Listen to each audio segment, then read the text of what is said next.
Assalamualaikum warahmatullahi wabarakatuh.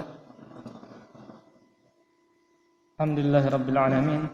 Segala puji bagi Allah Subhanahu wa taala yang berfirman dalam Al-Qur'an, Tabarakalladzi ja'ala fis samaa'i burujan wa ja'ala fiha sirajan wa qamaran munira wa huwal ladzi ja'ala al-laila wan nahara khilfatan liman arada an yadhakkara aw arada syukura.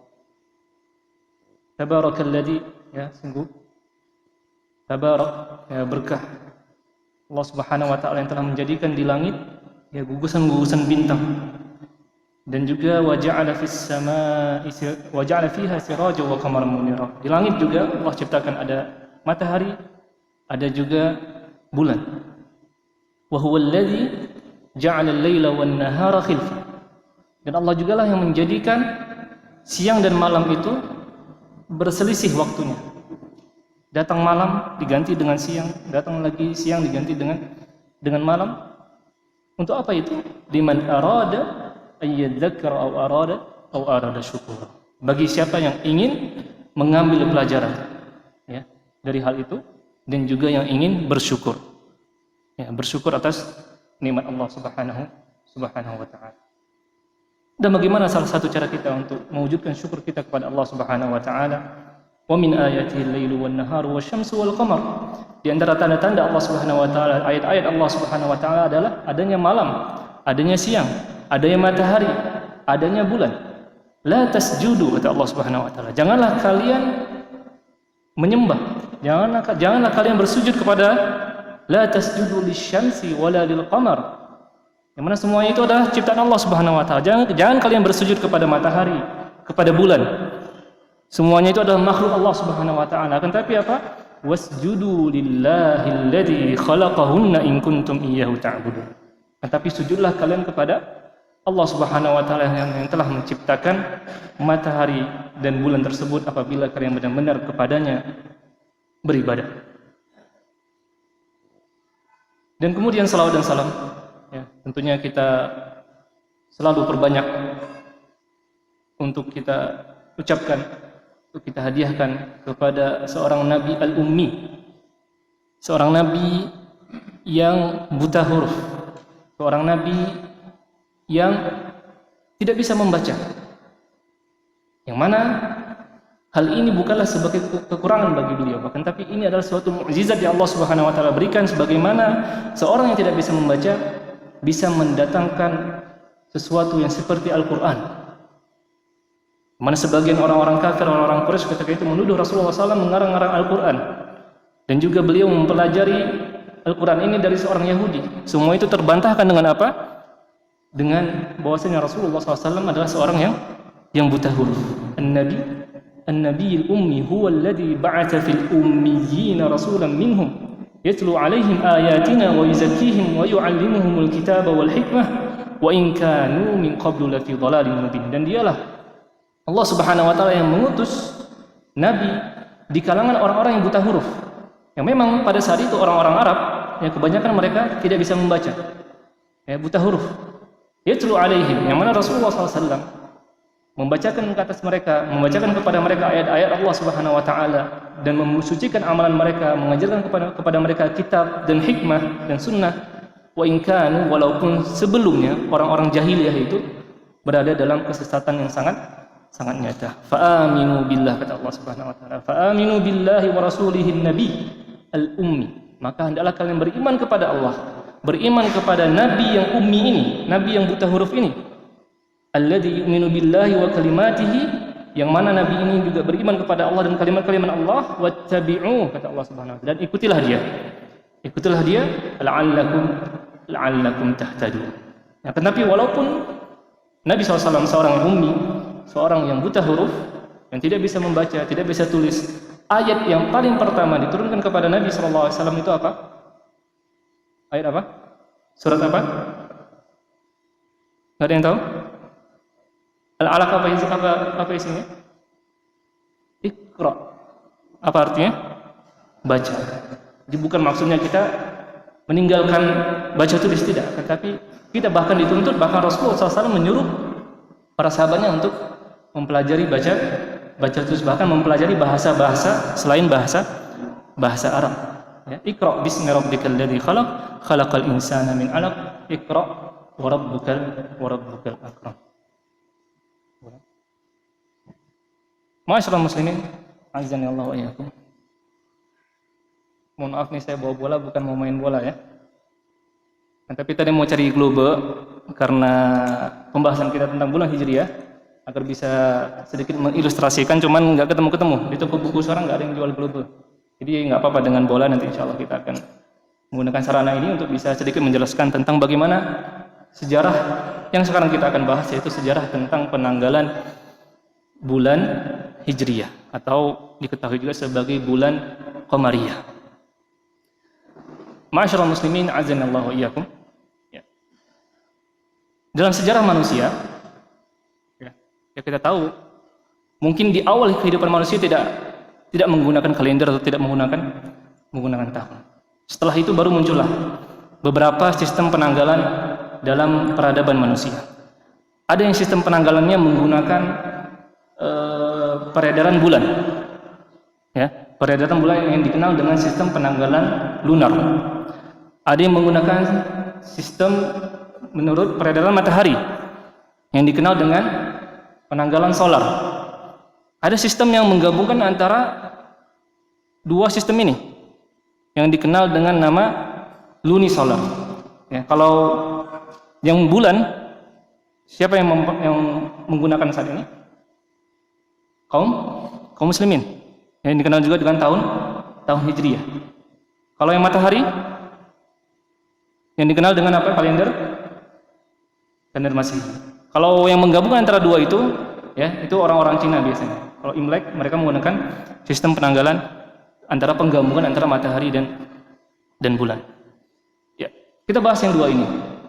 Ada namanya kalender Syamsiah, ada namanya kalender Qamariyah, atau yang lebih dikenal pada zaman sekarang, kalender Syamsiah ini apa? Kalender yang matahari apa itu? Kalender Masehi. Dan kalender Qamariyah, kalender Hijriah. Kira-kira mana yang lebih tua? Mana yang lebih dahulu digunakan manusia? Mana yang lebih tua umurnya? Apakah kalender Masehi ataupun kalender Hijriah? Ada yang bisa jawab? Masehi. Masehi atau Hijriah? Hijriah tahun berapa sekarang? Hah? Banyak yang nggak tahu nih, kaum muslimin mungkin tahunnya bahkan. Apalagi bulannya. Bulannya karena mau Idul Adha aja nih ya, tahunnya Zulhijjah ya. 1443. 1443 semenjak Nabi SAW kapan? Hijrah. Kalau Masehi?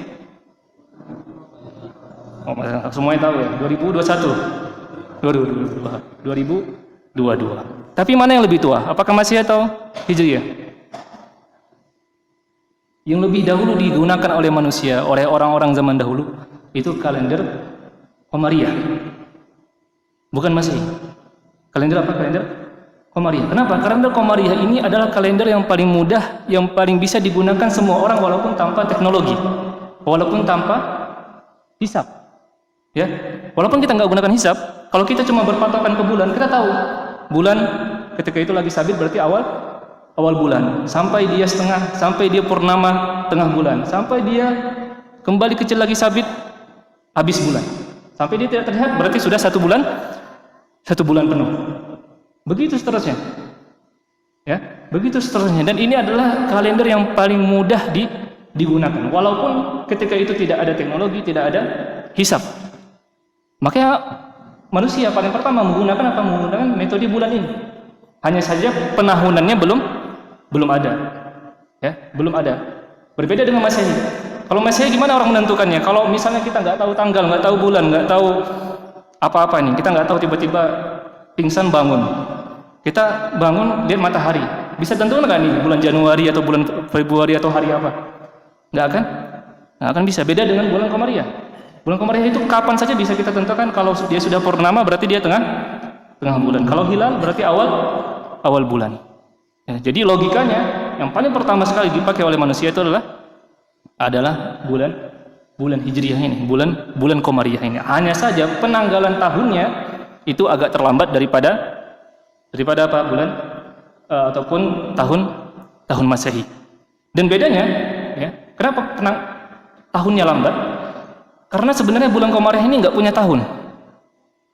Berbeda dengan matahari. Kalau matahari, kalau Masehi, bedanya dia punya tahun tapi nggak punya apa? Nggak punya bulan. Sebenarnya tahun Masehi itu nggak punya bulan. Berbeda dengan Hijriah. Hijriah itu punya bulan tapi nggak punya tahun. Bingung ya? Kebalik. Hah? Bingung? Kita jelaskan. Kalau Masehi, ya, kalau Masehi itu dihitung setahunnya berapa sekali putaran ataupun revolusi bumi. Ya, wallahu alam, terlepas dari perdebatan orang-orang apakah tata surya itu pusatnya di matahari ataupun di bulan. Ya, kita singkirkan dulu perdebatan itu. Akan tapi yang terpenting adalah mereka melihat posisi matahari. Kadang matahari berada di mana? Di selatan. Terbitnya tetap di timur, akan tapi agak ke selatan. Kemudian sampai kadang-kadang ke tengah-tengah, sampai ke utara lagi. Makanya kalau musim panas, musim dingin kita tentukan dengan apa? Kalender Masehi. Yang mana kalau dia udah ke utara, balik lagi terbitnya di arah timur yang bagian selatannya, maka itu sudah dihitung setahun. Jadi Masehi itu punya tahun. Ya, kalau bulan tahunnya apa? Yang menentukan tahunnya apa? Nggak ada, cuman bulannya aja, perputaran bulannya aja. Kan tapi yang menentukan tahunnya siapa? Allah Subhanahu wa taala. Apa? Inna iddatasy syuhuri 'indallah 12 syahran fi kitabillah. Inilah yang Allah tentukan. Sungguhnya bilangan bulan dalam setahun, maksudnya bilangan bulan yang ditentukan oleh Allah Subhanahu wa taala ada berapa? Ada 12. Ya, kalau nggak ada penentuan ini, kita nggak tahu. Bisa jadi bulan itu 13, 14, 15 sebagaimana yang dilakukan oleh orang-orang jahiliyah sebelum diutusnya Nabi Muhammad SAW. Yang mana orang-orang jahiliyah sebelum itu, sebelum datangnya Nabi Muhammad SAW, mereka melakukan namanya nasi. Apa itu nasi? Innaman nasi'u ziyadatun fil kufr. Setelah ayat tadi, inna iddatasy syuhuri 'indallahi 12 syahran fi kitabillah, atau ayat 36, atau ayat 37 Allah katakan apa? Innaman nasi'u ziyadatun fil kufr. Sungguhnya menunda-nunda bulan, menambah-nambah bulan dalam satu tahun itu adalah penambahan dalam kekufuran. Ya, penambahan dalam kekufuran. Yang mana hal itu biasa dilakukan oleh orang-orang jahiliyah. Kenapa? Karena beberapa alasan. Kadang mereka tahu, ya, Allah Subhanahu wa taala sudah menjadikan ada 12 bulan, ada Muharram, Safar sampai Zulqa'dah sampai Zulhijjah. Ada minha arba'atun hurum. Di dalamnya ada apa? Ada 4 bulan haram, ya. Ini kajiannya terlalu tinggi atau saya terlalu cepat menyampaikan atau bagaimana? Insyaallah paham ya? Atau perlu sedikit dikurang briefingnya? Ya. Kalau nggak paham langsung aja tanya atau apa, nggak masalah, kita terbuka di sini ya. Minha arba'atun hurum. Jadi orang-orang jahiliyah dulu mereka sudah tahu ada 4 bulan haram. Apa saja? Rajab, ya. Kemudian apa? Ramadan masuk? Hah? Masuk? Bulan haram? Zulqa'dah, kita sekarang di mana? Di Zulhijjah dan Muharram. Ya, Zulqa'dah, Zulhijjah dan Muharram. Rajab, Zulqa'dah, Zulhijjah dan Muharram.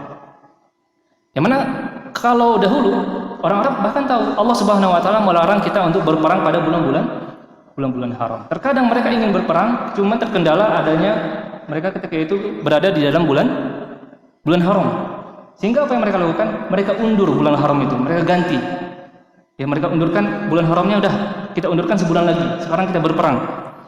Ya, sehingga mereka nambah bulan, jadinya kadang bulan itu sampai 13 sampai 14 bulan. Inilah yang dikatakan oleh Allah Subhanahu wa taala, ziyadat innaman nasi'u ziyadatun fil kufur. Ya, tidak boleh dilakukan hal seperti ini. Ya, oleh karena itu ketika Rasulullah SAW haji, ya, haji terakhir, haji wada, beliau sebutkan apa kepada para sahabatnya, ya, inna zaman ya qad istadara ka hayatihi yauma khalaqallahu as-samawati wal ard. Sungguhnya zaman, waktu itu sudah berputar. Subhanallah, ya, dari zaman dulu, zaman Nabi SAW 1000 tahun lebih, perputaran bumi, bulan, semuanya waktu-waktu itu nggak ada yang berubah. Sudah seperti itu bahkan ketika awal Allah Subhanahu wa taala menciptakan langit dan bumi. Ya kalau ini mungkin bisa mematahkan yang namanya kata orang teori Big Bang ataupun pecahnya alam semesta. Ya kalau semuanya kebetulan tidak akan mungkin terjadi hal yang seperti ini yang sangat-sangat rapi sekali, sangat bagaimana perputaran bulan dari dulu sampai sekarang itu tidak pernah berubah sebagaimana yang dikatakan sabdakan oleh Nabi Muhammad sallallahu alaihi wasallam. Apa kata Rasulullah sallallahu alaihi wasallam? As-sanah 12 syahran. Di sini ditentukan oleh Rasulullah SAW, satu tahun itu cukup hanya berapa? 12 bulan. Ya. Cukup hanya 12 bulan. Di sini Rasulullah SAW menegaskan tidak boleh lagi menambah-nambahkan bulan Qamariyah ataupun bulan Hijriyah. Ya. Ketika Rasulullah SAW melaksanakan haji terakhir beliau. Bahkan beliau mengatakan bahwasannya Zulhijjah yang sekarang ini memang betul-betul Zulhijjah sebagaimana yang telah ditetapkan oleh Allah Subhanahu wa taala. Jadi ketika Rasulullah SAW haji terakhir kali, Zulhijjahnya telah kembali kepada Zulhijjah yang asli, bukan lagi Zulhijjah yang ditambah-tambah ataupun dikarang-karang oleh orang jahili. Ya, kemudian Rasulullah SAW sebutkan ya, setelah arba'atun hurum, ada 4 bulan, yang mana itu Zulqa'dah, Zulhijjah dan Muharram, ya, saling berdekatan, dan yang terakhir yang menyendiri yaitu bulan Rajab. Nah, itulah perbedaan antara tadi kalau bulan Qamariyah ada bulannya, makanya bulannya setiap bulan sering orang berselisih. Ya, kenapa nih, apakah bulannya sudah masuk atau tidak? Berbeda dengan bulan Masehi, bulan miladi, ya, bulan Masehi. Sebenarnya mereka hanya punya tahun, tapi bulan tidak punya. Apa yang menentukan bulan Januari 31, bulan Februari 28, bulan Maret, apa acuannya? Ada yang tahu? Apakah karena perputaran matahari sampai sini sampai situ? Itu semua hanyalah permainan politik raja-raja Romawi ketika itu. Nah, jadi terserah mereka sebenarnya mau Masehi ini, yang penting dia umurnya berapa? 365 tahun ataupun 366. Nah, terserah mereka mau bagi berapa, mau dibagi 4 bulan bisa, mau dibagi 5 bulan bisa. Enggak ada masalah, bahkan mau dibagi 4, musim panas, musim semi, musim gugur, musim dingin, enggak ada masalah. Ya, akan tapi ketika itu mungkin karena sudah ada bulan Qamariyah yang 12 bulan, akhirnya mereka membaginya kepada 12 bulan juga. Ya. 365 dibagi 12 berapa? Kira-kira satu bulannya 30 hari. Ya, 30 hari. Awalnya mereka menentukan semua bulan 30 hari, kemudian beberapa bulan ditambah. Januari jadi 31. Februari tetap 30 awalnya. Maret 31, April 30. Mei 31. Juni, Juli, Agustus itu semuanya 30. Juni, Juli, Agustus awalnya semuanya 30. Kemudian sampai seterusnya yang kita tahu sampai Desember, selang-seling sampai 31. Nah, jadi hanya 5 bulan itu yang sampai 31 hitungan. Kan tapi karena raja-raja Romawi ketika itu ingin punya kekuasaan, istilahnya ingin punya peninggalan sejarah sehingga nama mereka dikenang. Ya, ketika itu Julius Caesar yang sekarang kita kenal dengan bulan Juli, beliau ingin menamakan bulan Juli itu dengan nama beliau. Kita nggak usah bilang beliau ya, dia dengan nama dia, Julius Caesar ini. Sehingga ketika itu Juli berapa awalnya 30, dia ambil dari bulan Februari 1. Dia tambah ke bulan Juli. Tujuannya apa? Ini saya sebagai raja harus lebih banyak daripada yang lain. Jadinya sejarahnya itu. Kenapa bulan Juli itu 31? Setelahnya Agustus ini adalah raja setelah Julius Caesar. Dia ingin menamakan bulan Agustus dengan nama dia juga, Agus. Akhirnya apa keputusannya? Karena dia nggak mau kalah, dia ambil lagi dari bulan. Jadi yang paling dizalimi apa tadi? Bulan Februari. Dari awalnya 30, dizalimi nih, diambil satu ke bulan Juli, satunya ke bulan Agustus. Jadi Masehi ini nggak ada bulannya, nggak ada acuan untuk penentuan bulannya. Hanya kepentingan politik orang-orang Romawi semata. Ya. Sedangkan bulan Hijriyah itu memang bulan-bulan yang memang telah ditentukan oleh Allah Subhanahu wa taala, dan bahkan kita pun bisa menyaksikan dengan mata kepala kita sendiri. Kita bisa tahu ya kapan awal bulan, kapan tengah bulan, kapan akhir bulan. Bisa dipahami Pak ya? Agak berat. Ini lagi lapar, lagi puasa, pembahasannya berat nih. Nah, insyaallah setelah ini kita sudah melewati pembahasan yang berat. kita mulai menyederhanakan insyaallah. Saya pun sudah belepotan jadi bicaranya. Menyederhanakan insyaallah pembahasan selanjutnya. Ma'asyiral muslimin, azani Allah wa iyyakum. Ya, jadi tadi kita ketahui bulan Hijriah itu lebih lama sebenarnya daripada bulan Masehi. Akan tapi penanggalannya lebih lambat daripada tahun Masehi. Karena apa? Karena kebanyakan orang yang menggunakan bulan Hijriah inilah orang-orang yang kayak tadi, keadaan orang-orang Arab, mereka tidak bisa baca tulis, bahkan tidak menggunakan hisab dalam menghitungi bulan. Akhirnya ketika Rasulullah SAW pun diutus oleh Allah Subhanahu Wa Taala, itu masih belum menggunakan tahun, tapi sudah menggunakan bulan. Tahunnya masih belum digunakan sampai kapan? Ya, tahun Hijriah dimulai, yaitu pada ketika khilafah Umar bin Khattab radhiyallahu anhu. Ya, ketika tahun keempat beliau setelah menjabat sebagai khalifah. Mana ketika itu beliau mengirim surat, dalam riwayat lain beliau yang datang surat kepada beliau, ya, tapi dalam riwayat lain dikatakan beliau mengirim surat kepada Abu Musa al-Asy'ari, salah seorang sahabat yang beliau tugaskan sebagai gubernur untuk melakukan sesuatu pada bulan Sya'ban. Abu Musa lakukanlah hal ini pada bulan Sya'ban. Ya, karena pada saat itu belum ada tahun, jadi nggak tahu Abu Musa ini Sya'bannya maksudnya kapan? Apakah Sya'ban yang sudah lewat atau Sya'ban yang akan datang? Ya, akhirnya Abu Musa kembali mengutus ataupun mengirim surat kepada Umar bin Khattab, ini kapan Sya'ban? Sya'ban yang tahun depan atau tahun lalu? Dari situlah akhirnya Umar bin Khattab radhiyallahu anhu mengumpulkan para sahabat untuk apa? Untuk menentukan kapan kita memulai penanggalan tahun Hijriah. Ya. Jadi bulannya sudah ada, bulannya bahkan sudah sangat lama sekali, bahkan lebih tua daripada bulan ataupun tahun Masehi. Akan tapi mulai penanggalannya kapan? Ketika Umar bin Khattab bermusyawarah bersama para sahabatnya. Akhirnya mereka bermusyawarah. Apa yang paling cocok untuk kaum Islam? Ya, bahkan ketika itu ada juga yang menawarkan bagaimana kalau kita menggunakan kalendernya orang-orang Romawi, yaitu Masehi ini, atau juga kalender orang-orang Persia ketika itu. Ketika itu ada kerajaan yang besar yang mengapit kaum muslimin, ada Persia di timur dan ada Romawi di barat. Bagaimana kalau kita ikut tanggal mereka? Apa kata Umar? Tentu saja ini ditolak. Karena apa? Karena itu berasal dari orang-orang kafir, dan umat Islam sebisa mungkin ya tidak menyerupai orang-orang kafir. Man tasyabbaha biqaumin fahuwa minhum. Maka gagasan ide ini pun ditolak oleh Umar bin Khattab radhiyallahu anhu. Kemudian mereka bermusyawarah lagi. Ada yang memberikan ide, bagaimana kalau kita mulai penanggalan tahun 1 Hijriah ini ketika Nabi SAW dimulai dari ketika Nabi SAW dilahirkan. Ya, ketika Maulid Nabi Muhammad sallallahu alaihi wasallam. Apa jawab Umar bin Khattab? Apa jawab parlemen musyawarah ketika itu? Yang mana hal ini juga bisa menjadi hujjah bagi orang-orang yang mungkin merayakan hal yang tidak pernah dirayakan oleh Rasulullah SAW. Mereka menolak. Kenapa? Karena takut akan juga masih ada tasyabuh di situ. Tasyabuh apa? Menyerupai orang-orang kafir. Apa tasyabuhnya di situ? Hah? Kenapa, Pak?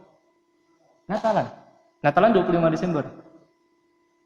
Apa tasyabuhnya?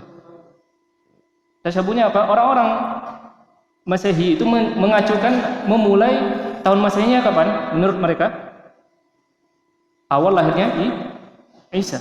Ya, awal lahirnya Isa bin Maryam. Jadi mereka buat itu tanggal 1 ataupun tahun 1 Masehi. Kalau dibuat juga ketika Hijriah 1 Masehi di awal kelahiran Nabi, ini tasyabuh atau bukan? Sama, ya. Sama, bahkan parahnya lagi zaman sekarang tasyabuhnya lebih parah lagi. Sudah mereka tasyabuh merayakan Maulid Nabi, bahkan juga merayakan apa? Tahun baru Hijriah. Yang awalnya Nabi SAW, Umar bin Khattab menghindari ini agar orang tidak merayakan Maulid Nabi, kan, tapi ternyata mereka malah juga merayakan tahun baru Hijriah. Jadi tambah double lagi. Maulid Nabi dirayakan dan juga tahun baru Hijriah juga dirayakan. Allah musta'an. Kan, tapi akhirnya apa? Gagasan ini juga ditolak oleh Umar bin Khattab. Bagaimana kalau dari awal lahirnya Nabi? Karena itu apa? Karena hal itu juga ada tasyabuhnya dengan orang-orang Romawi yang mana mereka menjadikan awal bulan Masehi itu adalah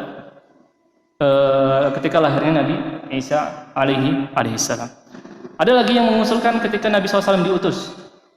Ini juga diperdebatkan oleh para anggota kongres ya, kalau kita bilang. Kenapa? Karena tidak ada mereka berselisih pendapat kapan pastinya tahun berapa Nabi SAW diutus. Akhirnya ada yang mengusulkan juga bagaimana kalau ketika Nabi SAW wafat. Kalau ini lebih parah lagi daripada yang awal.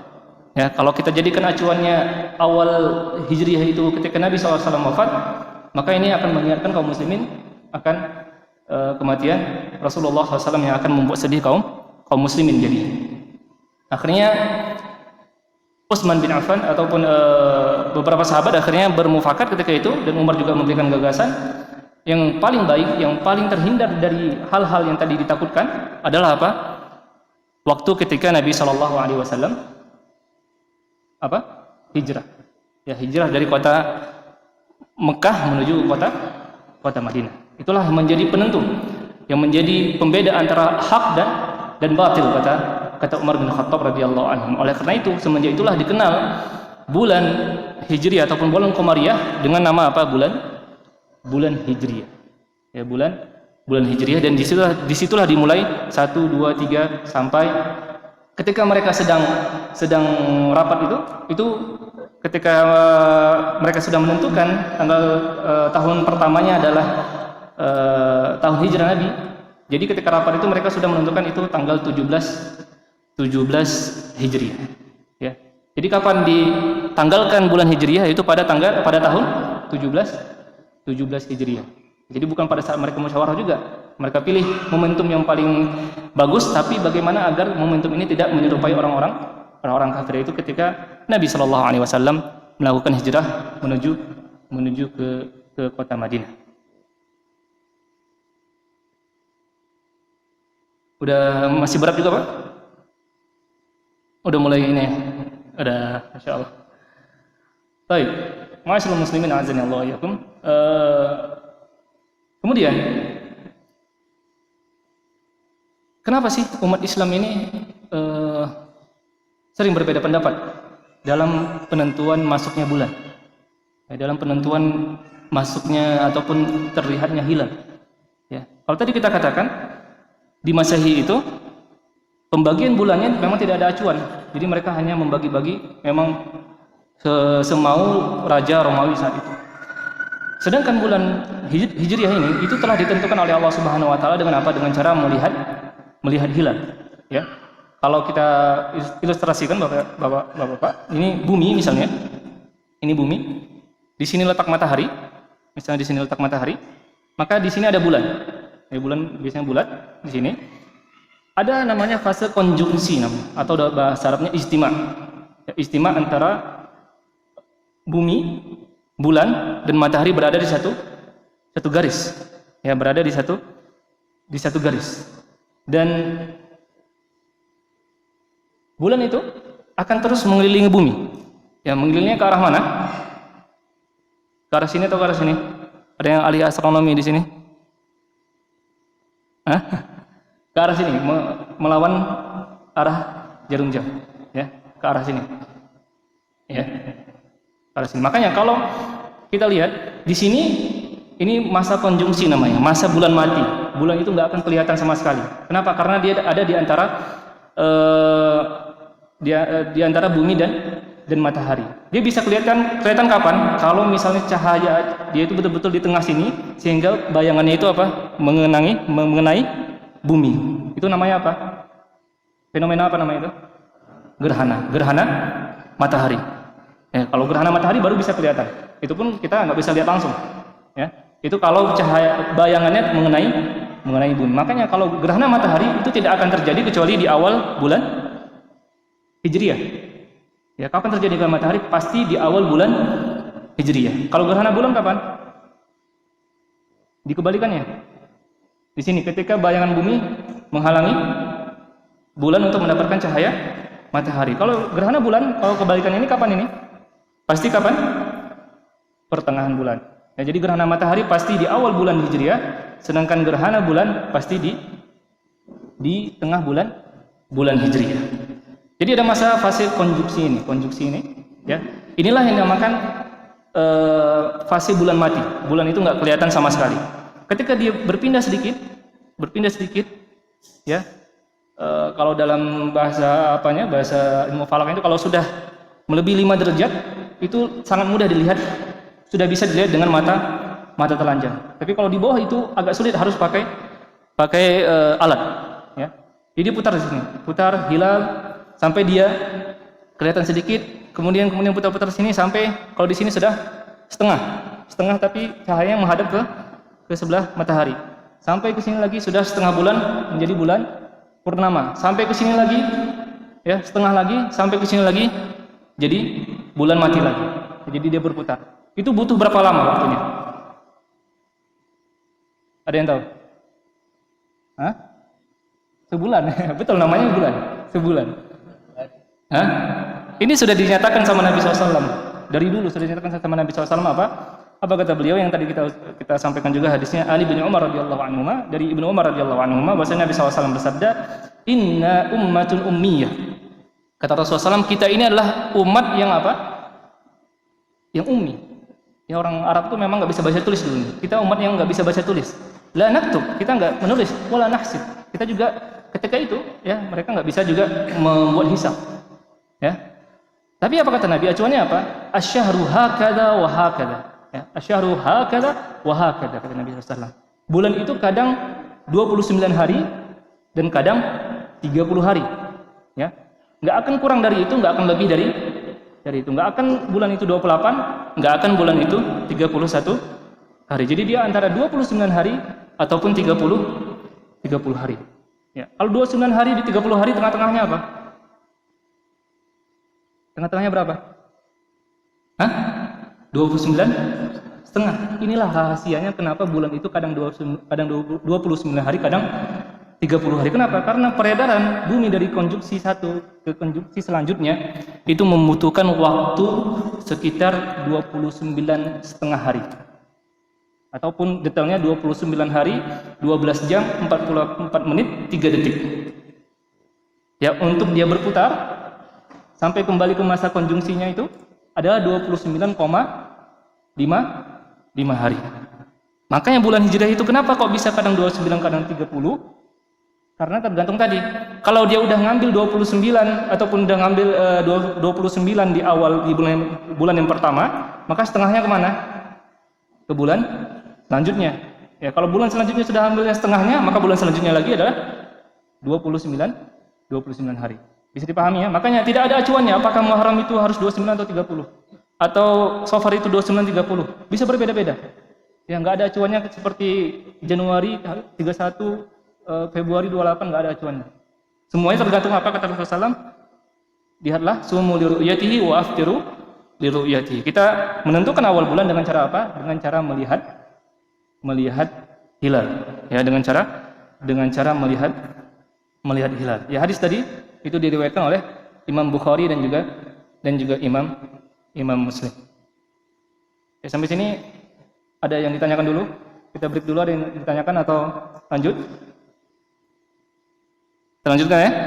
Insyaallah. Berarti tadi kita pahami bagaimana bulan itu terbentuk, ya, dari di awal sampai dia di akhir. Yang menjadi perdebatan, ya, kenapa kita berdebat dari dulu bahkan dari zaman ulama, ya, sebelum tahun 1000 Hijriah, bahkan dari zaman Imam Nakhai, ya, para tabi'in juga, bahkan dari zaman sahabat, ya, Ibnu Abbas, ya, sudah terjadi perbedaan antara kaum muslimin menentukan awal bulan Hijriah. Di sini kita akan membahas mungkin secara simpel aja, ya, membahas 4 pembahasan. 4 pembahasan kita bahas secara simpel yang mudah-mudahan bisa dipahami, yang insya Allah akan menjelaskan tentang kenapa perbedaan itu terjadi dan apa solusinya dari perbedaan yang terjadi pada saat ini. Yang pertama kita akan membahas tentang perbedaan khilaf dalam masalah hisab dan juga ru'yah. Hisab dan ru'yah. Itu yang pertama, judul pertama. Judul yang kedua kita akan membahas tentang ittihadul matali' sama ikhtilaful matali'. Pernah dengar? Ittihadul matali' sama ikhtilaful matali'. Ini udah terlalu tinggi kayaknya kajiannya untuk anak-anak kuliah kali ini. Mungkin insya Allah pernah dengar. Nanti kita bahas juga. Akan kita sederhanakan bahasanya insya Allah. Yang ketiga kita bahas tentang tadi ijtihad matali sama ikhtilaf matali. Kalau misalnya di sebuah negara sudah diputuskan oleh pemimpin kapan puasanya, kapan hari rayanya, apa seharusnya sikap kita sebagai muslim, ya, sebagai Ahlussunnah wal Jamaah, apakah mengikutinya ataupun malah menyelisihinya. Itu yang ketiga. Yang keempat tentang yang kita lakukan pada saat ini, yaitu berpuasa Arafah, ya. Jadi kita kasih bab-babnya dulu agar nanti bisa lebih fokus di setiap bab tentang apa yang kita bahas. Ma'asyiral muslimin, ya, azani Allah iyyakum. Sekarang yang terjadi di Indonesia adalah orang-orang berbeda dari sistem, cara mereka melihat bagaimana munculnya ataupun datangnya bulan baru, ya. Bagaimana datangnya bulan baru. Sebenarnya ini sudah jelas sekali, ya. Dari dulu Rasulullah SAW sudah katakan dalam banyak hadis, ya, sumu li ru'yatihi wa aftiru li ru'yatihi wa in gumma 'alaikum fa akmilu 'iddata sya'ban 30. Bahkan dikatakan Nabi sebelumnya apa? Kita ini tidak menulis dan juga tidak menghisap. Ya, dan katakan Nabi, sumu li ru'yatihi, puasalah karena kalian melihat hilal dan bukalah karena kalian melihat hilal. Fa in gumma 'alaikum fa akmilu 'iddata sya'ban 30. Maka kalau enggak terlihat hilalnya, ya, enggak terlihatnya ada dua keadaan. Keadaan pertama memang enggak kelihatan sama sekali padahal cahaya ataupun langitnya cerah. Keadaan kedua, ketika ada sesuatu yang menghalangi kita untuk bisa melihat hilal. Apa misalnya? Lagi mendung. Ya, kata Nabi SAW, fa in gumma 'alaikum. Kalau kalian tidak bisa melihat hilal karena mendung, ya, bahkan karena mendung walaupun hilalnya ada secara hisab, maka apa? Apa keputusan Nabi? Genapkan Sya'ban itu selama 30 hari. Ini dasar utamanya. Ya, bahkan Syekhul Islam Ibnu Taimiyah mengatakan ini sudah ijma' ulama. Ya, cara masuknya bulan itu cuma ini. Ya, enggak ada cara lain. Hanya ini. Kan tapi kata beliau apa? Illa ba'dul mutaakhirin. Ya, sebagian orang-orang yang datang setelah itu, orang-orang yang mutaakhirin minal mutafaqqihah al-haditsin, orang-orang yang fikihnya masih baru mempelajari fikih setelah tahun 300 Hijriah. Jadi kapan mulai ada orang yang mengatakan hisab itu bisa menjadi acuan dalam menentukan bulan Hijriah? Ya, hisab itu bisa membantu kita untuk ru'yah, ya, untuk menentukan kapan hari kita melihat hilal. Akan tapi tidak bisa dijadikan acuan dan pedoman untuk menentukan awal bulan dengan meninggalkan ru'yah. Tapi kalau digabungkan nggak masalah, ya, digabungkan nggak masalah, nanti kita akan rincikan. Kan tapi kata Ibnu Taimiyah, semuanya sudah ijma. Cara masuk bulan itu dengan melihat hilal atau menggenapkan bulan yang sebelumnya kalau hilalnya tidak terlihat. Hanya dua cara itu. Ya, melihat hilal ataupun dengan menggenapkan bulan sebelumnya kalau hilalnya tidak terlihat. Sampai datang tahun 300 Hijriah, ya, sebagian orang ketika itu ada yang menganggap bahwasannya hisab itu kita boleh, ya, menghisab peredaran matahari dan bulan, dan memang itu kadang-kadang ada yang akurat dan metode hisab juga berbeda-beda. Ada yang kadang akurat, tidak terlalu akurat, ada yang akurat. Jadi mereka menganggap dengan hisab itu, ya, sudah bisa menentukan awal bulan Hijriah. Dan ini dibantah oleh Imam Ibnu Taimiyah, dan beliau mengatakan, wa hadzal qaul wa in kana muqayyadan bil igmam wa mukhtassan bil hasibi fa huwa syad. Ya, pendapat ini, ya, walaupun tidak mutlak, ya, kadang ada yang membolehkannya dengan syarat apa? Dengan syarat kalau lagi mendung, ya. Kalau lagi mendung. Kenapa? Karena dalam sebuah riwayat hadis yang tadi ada riwayatnya seperti ini. Sumu li ru'yatihi wa aftiru li ru'yatihi fa in gumma 'alaikum faqduru lahu. Ya, faqduru lahu. Apabila kalian tidak melihat hilal karena mendung, maka boleh kalian estimasikan, boleh kalian perkirakan. Qaddara yaqdiru, ya, memperkirakan. Berarti apa? Menghitungnya, menghisapnya, ya. Dalam sebuah riwayat seperti ini, faqduru lahu. Sehingga ini juga menjadi dalil yang paling kuat untuk orang-orang yang mengatakan hisab itu bisa dijadikan landasan untuk menentukan awal bulan Hijriah. Akan tapi walaupun seperti itu, di hadis ini mengatakan apa? Kalau tidak kelihatan karena mendung saja baru boleh hisab kan? Tapi kalau nggak mendung berarti nggak boleh hisab. Kembali kita ke ru'yah. Itu pun sebenarnya pendalilan mereka ini masih ditanda-tanyakan. Kenapa? Karena ini salah satu riwayatnya. Sedangkan riwayat lain mengatakan apa? Fa'akmilu iddata Sya'bana 30. Bahkan ada 14 riwayat hadis ini semuanya mengatakan apa? Sempurnakan Sya'ban 30 hari kalau kalian tidak melihat hilal walaupun dalam keadaan mendung. Ya, makanya di sini dikatakan oleh Syekhul Islam Ibnu Taimiyah bahwasanya pendapat ini adalah pendapat yang syadz, masbukun bil ijma' ala khilafihi. Dan suatu pendapat yang sudah didahului oleh ijma'. Ijma' itu apa? Kesepakatan seluruh para ulama. Dan kalau ulama sudah ijma' itu tidak bisa dibatalkan lagi. Ya, kalau sudah ijma', nggak ada yang bisa membatalkannya lagi. Jadi kalau ada pendapat yang menyelisih ijma', maka pendapat ini dikatakan oleh Ibnu Taimiyah dari apa? Pendapat yang syadz. Ya, pendapat yang syadz, yang nyeleneh. Kalau bahasa kita ya, syadz itu nyeleneh. Ala khilafihi. Dan siapa yang dimaksud oleh Ibnu Taimiyah itu pada tahun 300 Hijriah yang mengatakan bahwasanya baru mulai datang orang-orang yang mengatakan bisa menentukan bulan dengan hisab. Ya. Itu ada beberapa orang. Ya, kan tapi kita ingat, tidak ada dari satu pun dari yang akan kita sebutkan nama-nama ini yang mengatakan kita boleh menggunakan hisab secara mutlak. Maksudnya apa? Dalam semua keadaan. Ya, semuanya mengatakan yang pertama ada yang mengatakan kita boleh menganut hisab ataupun menggunakan hisab fi halin nafyi dunal isbat. Ya, fi halin nafyi dunal isbat. Maksudnya apa? Kita boleh menggunakan hisab untuk meniadakan, bukan untuk menentukan. Paham bedanya? Untuk meniadakan bukan untuk menentukan. Misalnya mereka sudah menghisab. Kira-kira nih bulan nggak akan lahir atau bulan itu masih di bawah 0 derajat. Mereka mengatakan bulan itu sudah di bawah 0, masih di bawah 0 derajat. Yang mana kalau orang hisab kalau bulan itu sudah lewat dari 0 derajat 0,1 0,2, padahal kalau ada 1 derajat itu sudah masuk bulan baru. Tapi kalau menurut mereka masih di 0 derajat, maka itu bulan belum lahir. Nah, yang pendapat ini mengatakan kalau dalam keadaan ini boleh meniadakan, maksudnya nggak mungkin. Walaupun hilal kelihatan, mereka bilang nggak mungkin. Jadi boleh untuk meniadakan tidak masuknya bulan. Jadi mereka memilih untuk 30 hari. Tapi kalau dalam keadaan menentukan bulan itu nggak boleh. Paham? Misalnya hilal ini tidak kelihatan, tapi mereka sudah menentukan nih hilalnya di atas 1 derajat. Yang mana hilal itu kalau metode lama Menteri Agama itu 2 derajat baru bisa imkan ru'yah. Sekarang sudah dinaikkan menjadi 3 derajat. Kalau masih di bawah itu, ya itu nggak akan bisa dilihat.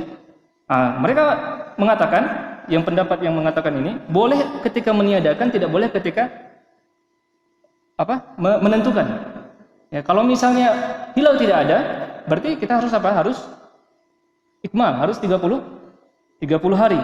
Nah, nggak boleh dengan hisab kita mengatakan itu hilalnya sudah di atas ufuk, misal 1 derajat atau berapa derajat. Sehingga mereka dengan hisab ini menentukan sudah masuk bulan. Nah, jadi ada perbedaan. Kalau dalam meniadakan boleh, menentukan tidak boleh. Ini pendapat yang pertama. Ya, kita kan tadi tidak ada yang mengatakan pendapat hisab itu boleh secara mutlak, tapi ada qaidnya, ada penentunya. Itu yang pertama. Yang kedua, ada yang mengatakan kalau mendung aja. Ya. Kalau mendung baru boleh kita menggunakan hisab. Hisabnya apakah bulan memang betul-betul sudah di atas atau belum. Itu yang kedua. Yang ketiga, ada yang mengatakan waminhum man qayyadahu bi ayyamal hisab fihi li nafsihi faqat. Ada yang mengatakan boleh menggunakan hisab tapi untuk dirinya sendiri saja. Tidak boleh dia untuk memaksakannya ataupun menyebarkannya kepada orang lain. Jadi pendapat para ulama mutaqaddimin yang membolehkan hisab semuanya ada kaitannya, bukan secara mutlak aja. Yang pertama tadi boleh dalam meniadakan, tidak dalam menentukan. Yang kedua boleh dalam keadaan mendung, dan yang ketiga boleh untuk menggunakannya untuk diri sendiri saja. Ya. Ada yang bisa menggunakan hisab untuk diri sendiri sekarang ini? Ada yang ahli hisab di sini? Ahli astronomi? Gampang sekarang ini. Sekarang sudah ada semua aplikasi. Aplikasi di App Store, di apa, semuanya ada.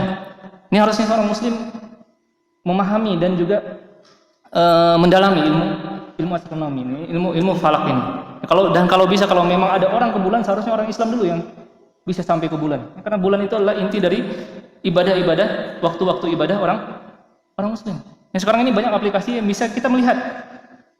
Ya walaupun ini memang diciptakan oleh orang-orang kufar, tapi ini bisa membantu kita untuk kalau mau menghisap, ya, menentukan apakah bulan itu, kita bisa melihat. Ini kita sekarang di mana? Di Barusa, ya. Di Barusa, ya, ini ada aplikasi, misalnya ada Stellarium, ada juga Sky Portal. Ya, bisa kita download di App Store ataupun di Play Store.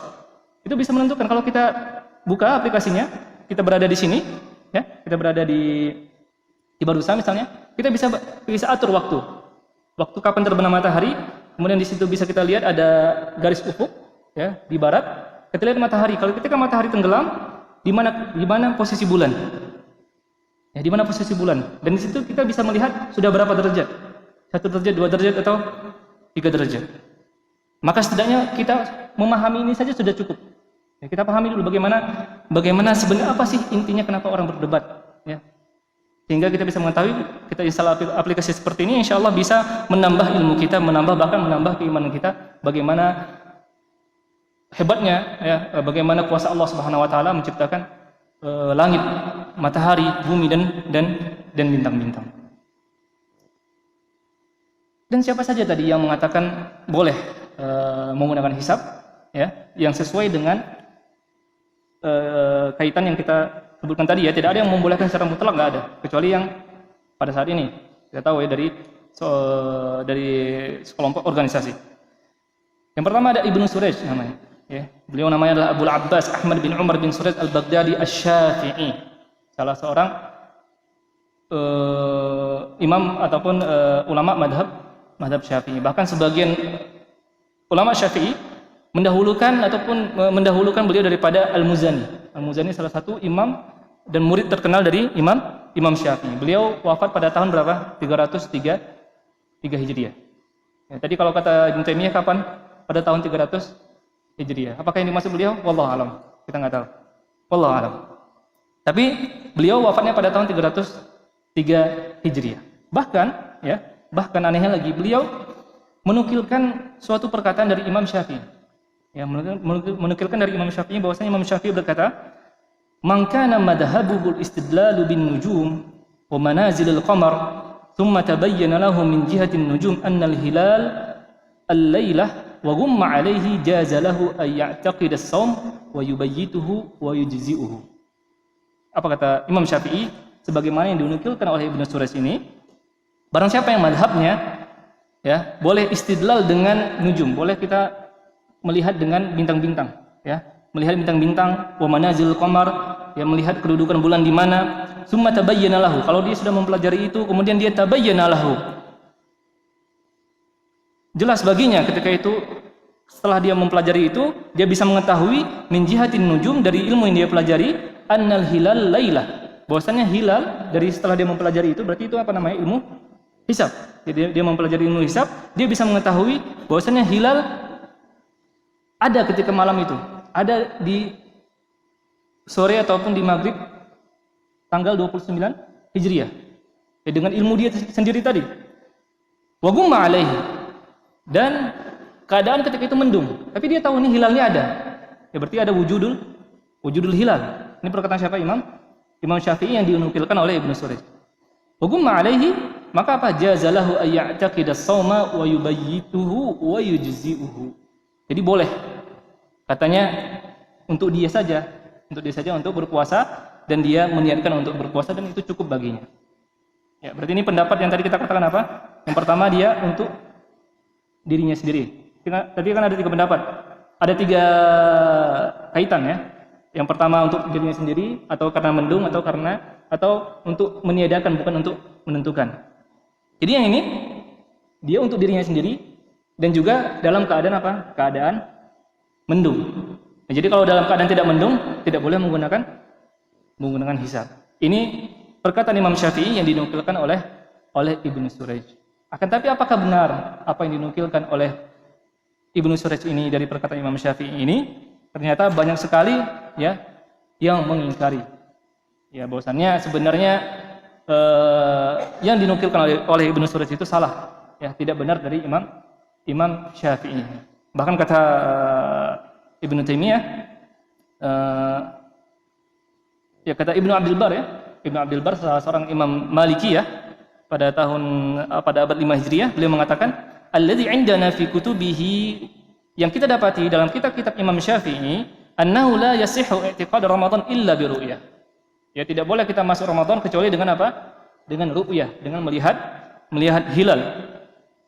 Ataupun dengan au syahada adilah au ikmal sya'ban 30. Kita melihat atau kita mendengarkan saksi ya yang menyatakan bahwasannya dia melihat hilal, atau dengan menyempurnakan 30 hari ya. Dan ini juga dikatakan oleh Ibnu Hajar, apa yang dinukilkan oleh Ibnu Suraj ini dari Imam Syafi'i adalah salah, dan beliau mengatakan apa? Wal ma'ruf an Syafi'i ma 'alaihi al-jumhur. Yang ma'ruf, yang masyhur dari Imam Syafi'i, bahkan memang ada mazhabnya, nanti juga akan kita bahas, bahwasannya apa yang dipilih oleh jumhur dari mazhab Imam Syafi'i harus melihat hilal ya, harus melihat hilal. Jadi yang paling pertama yang mengatakan bahwasannya hilal itu ataupun hisab itu boleh digunakan adalah Ibnu Suraj. Dia menukilkan dari perkataan Imam Syafi'i, dan ternyata perkataan Imam Syafi'i ini diingkari oleh para ulama Syafi'iyah, dan mereka mengatakan bahwasannya yang ma'ruf dari Imam Syafi'i adalah sebagaimana yang dari jumhur. Dan siapa lagi selain beliau? Ada Mutarrif bin Abdullah Asy-Syikhir. Ini seorang tabi'in. Tabi'in siapa? Siapa itu tabi'in? Ini udah pada blank semua kayaknya. Hah? Orang yang bertemu dengan sahabat, yaitu tabi'in. Jadi sudah lama sekali. Ya, beliau juga menyatakan bahwasannya boleh menggunakan hisab. Ada Ibnu Qutaibah Ad-Dinauri, ya salah seorang ulama pada abad ketiga Hijriah, beliau juga menyatakan boleh menggunakan hisab. Itu dari mutaqaddimin. Ada yang dari mutaakhirin, orang-orang ulama yang setelah abad ke-5 Hijriah, di abad ke-8 Hijriah ada Taqiyuddin As-Subki, Ibnu Subki dari ulama Syafi'iyah juga menyatakan boleh.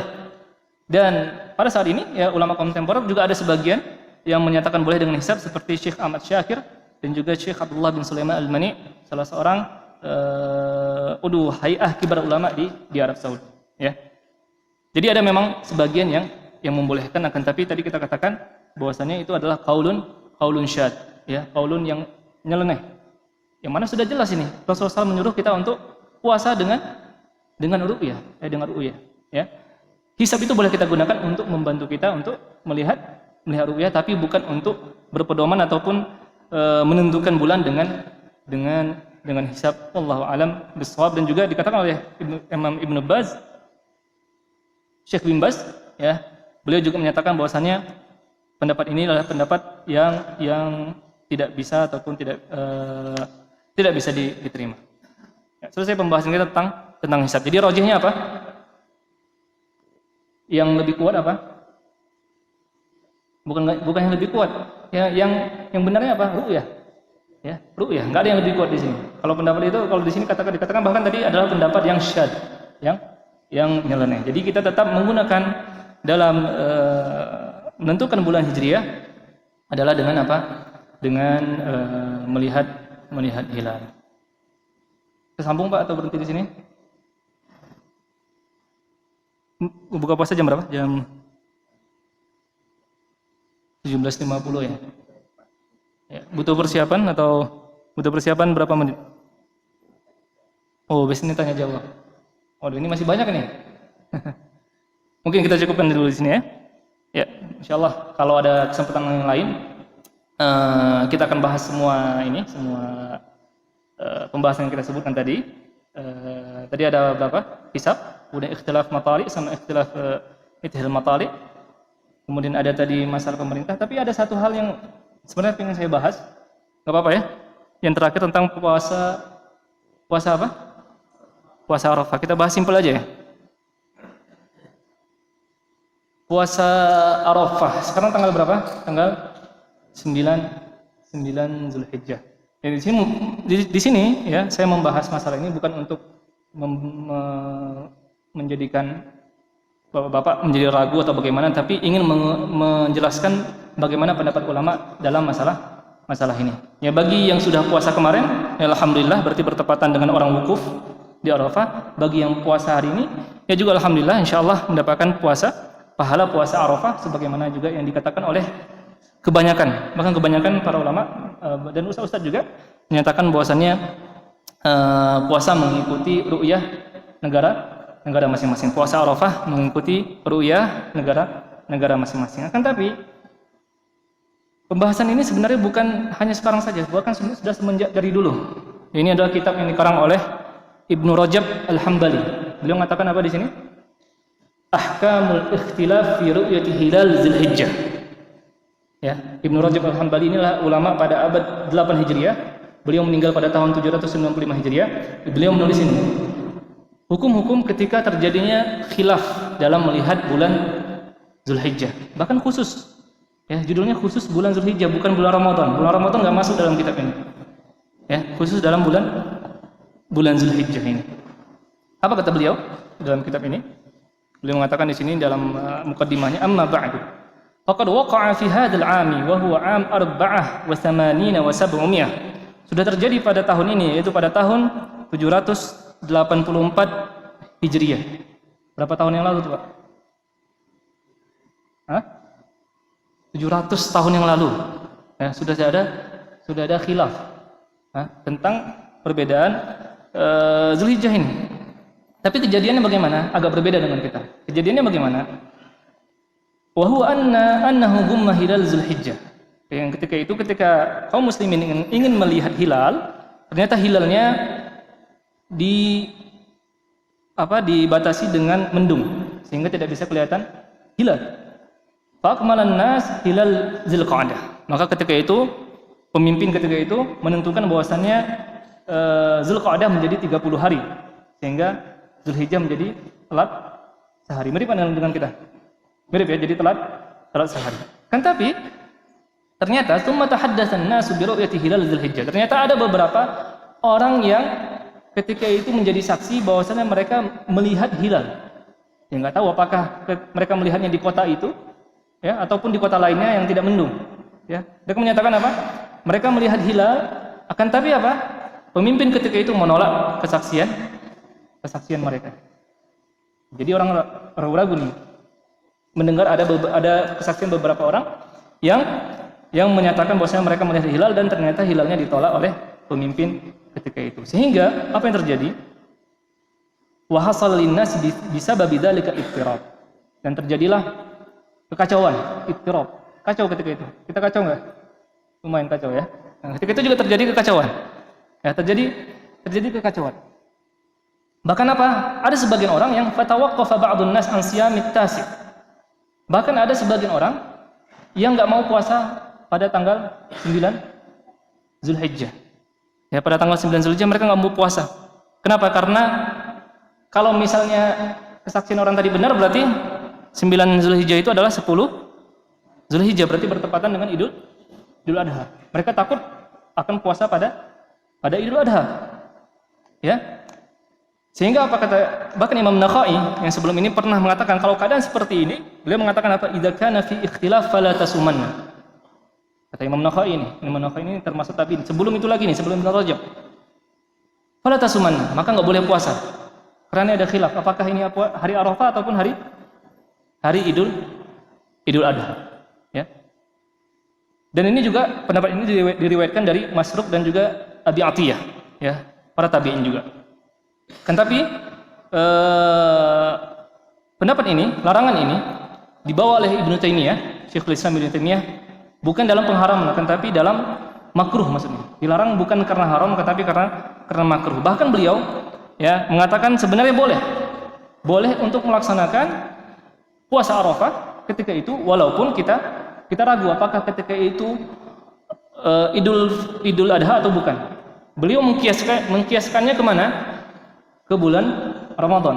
Bulan Ramadan kalau kita misalnya sudah puasa 29 hari, kemudian kita mau melihat hilal, tidak kelihatan hilal, berarti kita ragu nih, apakah 30 ini Idul Fitri atau tidak. Itu sepakat semuanya kita boleh puasa pada saat itu. Dan halnya juga sama dengan hal ini. Ya bahkan di zaman Aisyah pun sudah terjadi seperti ini. Aisyah siapa? Istri Nabi Muhammad SAW. Dalam riwayat dikatakan bahwasanya ada Masruq tadi sama Abu Atiyah, mereka nggak puasa.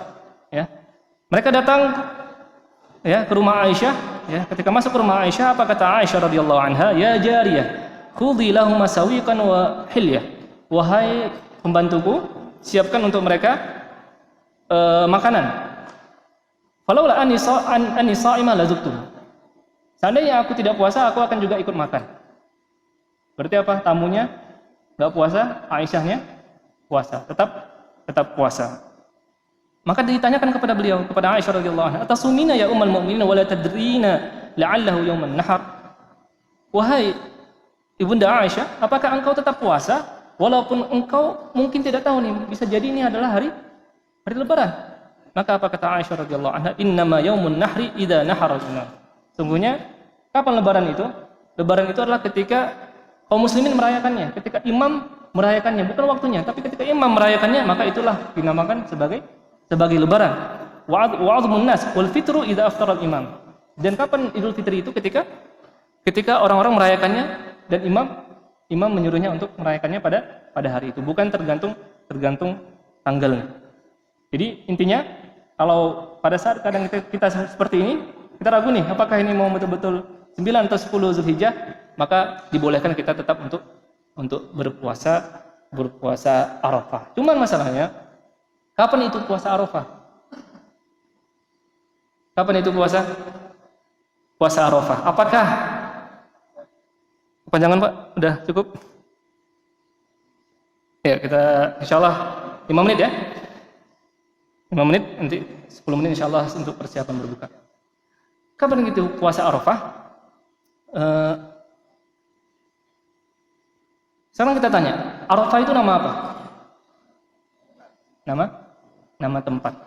Hari Arafah. Mungkin nggak hari Arafah itu dinamakan Arafah kalau nggak ada Arafah? Hah? Ada berapa puasa sunnah? Coba sebutkan beberapa macam puasa sunnah. Ada apa namanya? Ada puasa Muharram itu apa namanya? Ada puasa Senin, Kamis. Ada Ayyamul Bid. Ayyamul Bid apa? Pertengahan bulan. Bid itu apa artinya? Ketika bulan lagi terang. Ya berarti pada waktu bulan terang kita puasa 3 hari waktunya. Kemudian apa lagi? Ada puasa apa tadi? Muharram. Muharram itu apa dinamakan? Asyura. Ya, puasa Asyura. Asyura itu apa artinya? 10. Kemudian karena Nabi SAW ketika itu benci untuk bisa karena Asyura itu awalnya orang-orang Yahudi melakukannya, sehingga Nabi SAW untuk menyelisih orang-orang Yahudi, beliau apa? Kalau tahun depan kita akan puasa Tasu'a. Tasu'a itu apa artinya? 9. Dinamakan dengan waktu. Semua puasa sunnah kebanyakan dinamakan dengan waktu. Kamis, Senin, puasa Tasu'a, puasa Asyura, puasa Ayyamul Bid tadi, ketika bulan terang, waktu bulan terang kita puasa. Kecuali apa? Puasa Arafah. Dinamakan dengan tempat. Jadi lebih berat mana, ke tempat atau ke waktu? Ke tempat. Ada apa di tempat itu? Ada ketika itu orang-orang lagi apa? Lagi wukuf di Arafah. Lagi wukuf di Arafah. Dan juga memang kenapa adanya puasa Arafah ini? Puasa Arafah ini adanya karena salah satu solusi bagi orang yang tidak bisa melaksanakan wukuf. Itu melaksanakan puasa. Bahkan orang yang lagi wukuf dilarang untuk apa? Untuk berpuasa. Orang yang lagi wukuf dilarang untuk apa? Untuk berpuasa. Bahkan dalam hadis yang disebutkan bahwasanya sebagian riwayat dari Abu Hurairah radhiyallahu anhu, Rasulullah SAW an saumi yaumi Arafah di Arafah. Nabi SAW melarang untuk berpuasa Arafah di Arafah. Itu orang-orang yang haji tidak boleh melaksanakan puasa. Bahkan ketika itu sahabat ragu, ini Rasulullah SAW puasa atau enggak nih ketika wukuf. Akhirnya ketika mengetahui itu, salah seorang istri Nabi Muhammad SAW, Ummul Fadl dan juga Maimunah, mengirim kepada Nabi susu untuk diminum sama Nabi SAW. Tujuannya apa? Untuk menunjukkan kepada orang-orang bahwasanya Nabi SAW tidak melaksanakan puasa ketika di Arafah, ketika melaksanakan ibadah haji. Oleh karena itu ketika itu Rasulullah SAW minum susu ketika itu untuk menunjukkan di atas unta beliau, untuk menunjukkan bahwasanya ketika itu tidak puasa. Jadi puasa itu disyariatkan bagi yang tidak melaksanakan ibadah haji. Dan ini memang salah satu solusi yang diberikan.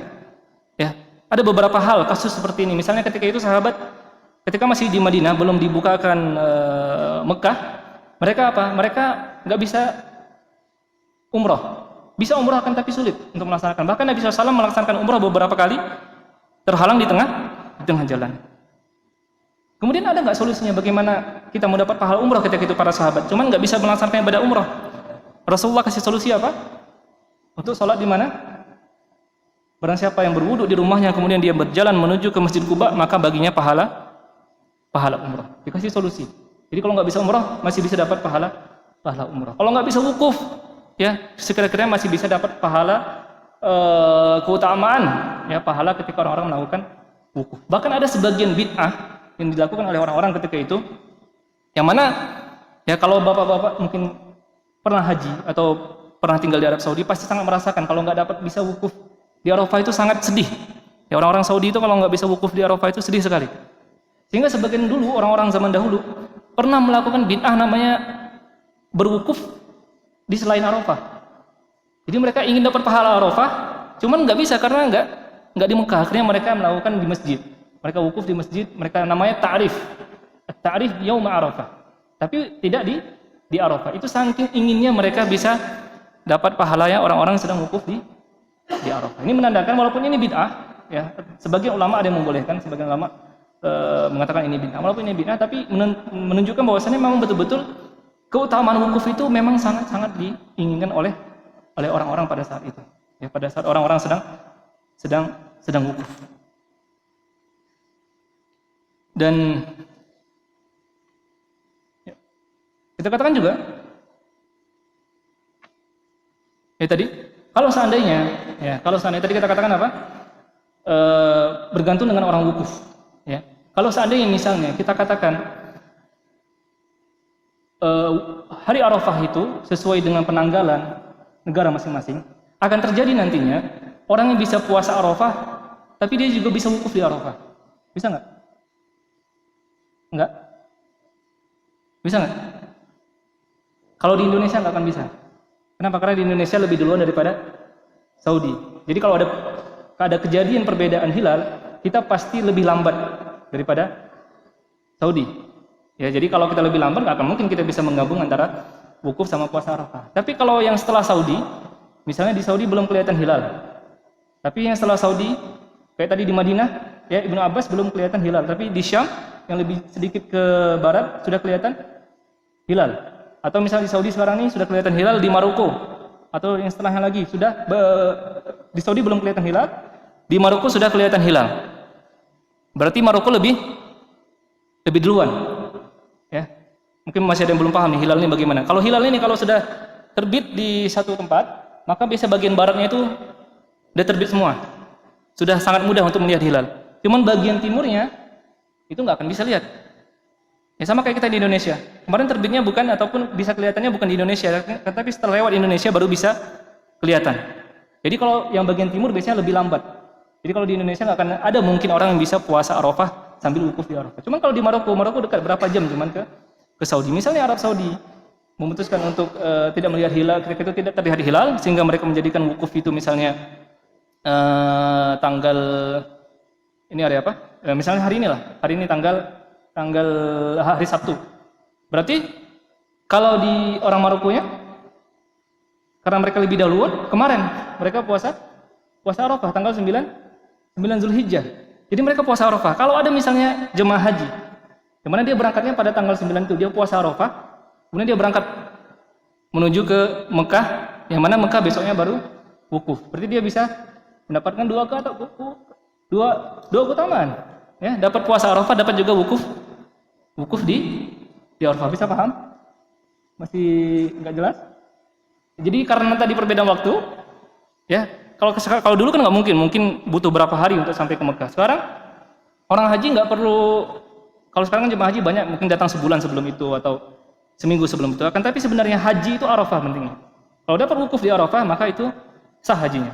Jadi bisa aja orang berangkat ketika hari Arafah, atau sehari sebelum Arafah untuk melaksanakan wukuf di Arafah. Jadi kalau tadi misalnya ada perbedaan, misalnya Saudi lebih lambat daripada Maroko, yang Maroko itu hari Jumatnya kemarin tanggal 9 Zulhijjah, sedangkan Saudi hari Sabtunya hari Arafah. Jadi orang ini dia puasa Arafah pada tanggal 9 Zulhijjah, kemudian dia berangkat menuju ke Mekah sehingga dia bisa mendabulkan pahala puasa Arafah dan juga wukuf di Arafah. Ya. Wallahu a'lam bishawab. Yang kami tekankan, yang lebih kami pilih ya, itu adalah puasa Arafah mengikuti wukufnya jemaah haji di Arafah. Dan sebenarnya masih banyak lagi yang bisa kita sampaikan, tapi karena waktu yang terbatas, mudah-mudahan apa yang kita sampaikan bisa bermanfaat bagi masyarakat muslimin semuanya, dan kita mohon kepada Allah Subhanahu wa taala atas segala kesalahan agar mengampuninya. Subhanakallah bihamdika asyhadu an la ilaha illa anta astaghfiruka wa atubu ilaik. Assalamualaikum warahmatullahi wabarakatuh.